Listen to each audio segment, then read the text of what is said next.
జాతీయవాద జర్నలిజానికి అసలైన వేదిక నేషనలిస్ట్ హబ్ ని సబ్స్క్రైబ్ చేసుకోండి. నోటిఫికేషన్స్ కోసం బెల్ ఐకాన్ పై క్లిక్ చేయండి. చివరిగా పరమేశ్వర్ గారు, మోదీ గారు కూడా పలు సందర్భాల్లో మాట్లాడారు. ఇప్పుడు ఇంతసేపు మనం మాట్లాడుకున్నాం, ప్రపంచంలో అక్రాస్ ద గ్లోబ్ చాలా కంట్రీస్లో యుద్ధాలు జరుగుతున్నాయి.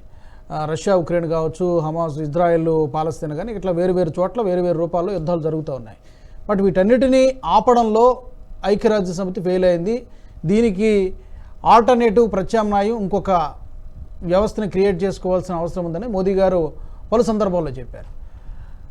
అది ఏమైనా సాధ్యం అవుతుందా, లేకపోతే కేవలం ఒక హెచ్చరిక మాత్రమేనా? నిజంగానే ఫెయిల్ అయింది అనుకోవచ్చు.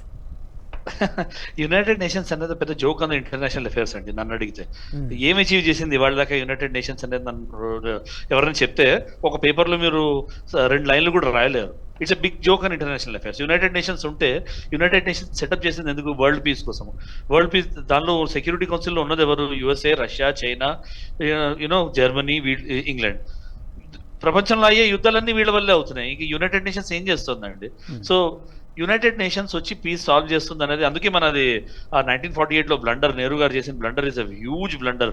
అప్పుడప్పుడు పుట్టిన యునైటెడ్ నేషన్స్ తీసుకెళ్ళి ఇండియా పాకిస్తాన్ అఫేర్స్ తీసుకెళ్ళి వాళ్ళ చేతిలో పెట్టారు. ఆయన ఎందుకు చేశారనేది తెలియదు, కానీ ఆయన కృష్ణమేనన్ గారి అడ్వైస్ చాలా వినేవారని క్లియర్ రిపోర్ట్స్ ఉన్నాయి. And Krishna Menon was a clear communist. So ఎందుకు చేశారనేది అర్థమవుతుంది, కానీ but that was one of the biggest blunder అండి. సో యునైటెడ్ నేషన్స్ వచ్చి ఏమైనా ఇంటర్నేషనల్ అఫేర్స్ సాల్వ్ చేస్తుందంటే కుదరదు.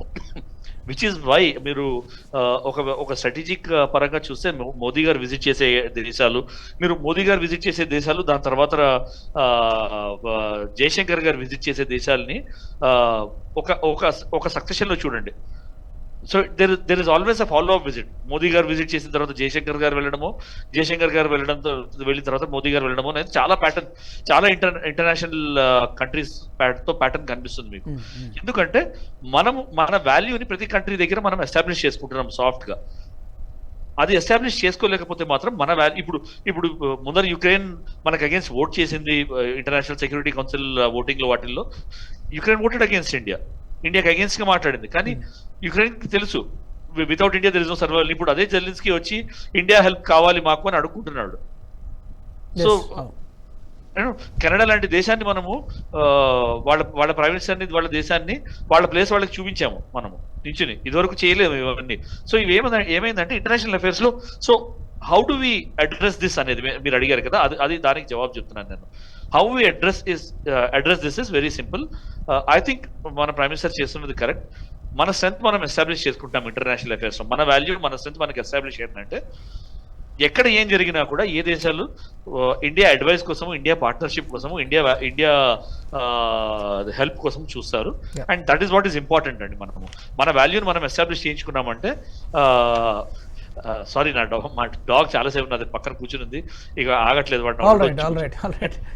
సో మన వాల్యూ మనం ఎస్టాబ్లిష్ చేసుకున్నామంటే, అండ్ హ్యాండ్స్ ఆఫ్ యాటిట్యూడ్ ఉండాలండి. మనం వేరే వాళ్ళ అఫేర్స్ లో వెళ్ళి మనము ఇంటర్ఫియర్ కాకుండా ఎకనామికల్లీ, డిప్లొమాటికల్లీ మన స్ట్రెంత్ మనం ఎస్టాబ్లిష్ చేసుకున్నామంటే, అదే చేస్తున్నాం మనం ఎగ్జాక్ట్లీ.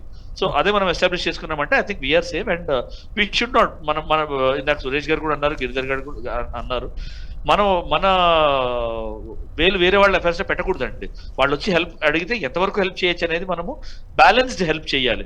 వాళ్ళకి ఫైనాన్షియల్ ఎయిడ్ ఇచ్చి, వాళ్ళకి అమ్యునిషన్ ఇచ్చి, యూఎస్ఏ చేసినట్టు వెళ్ళి కొట్టుకుని చావండి అని చెప్పడము, ఇవన్నీ యూఎస్ఏ చేసే తప్పులండి. వాళ్ళు కమిట్ అయ్యారు కాబట్టి వాళ్ళు చేస్తున్నారు అలాంటివన్నీ. We should not get in to that. అలాంటి తరుణంలోకి, అలాంటి మోడ్లోకి మనం వెళ్ళకూడదు. వెళ్ళమని కూడా నాకు చాలా కాన్ఫిడెన్స్ ఉందండి.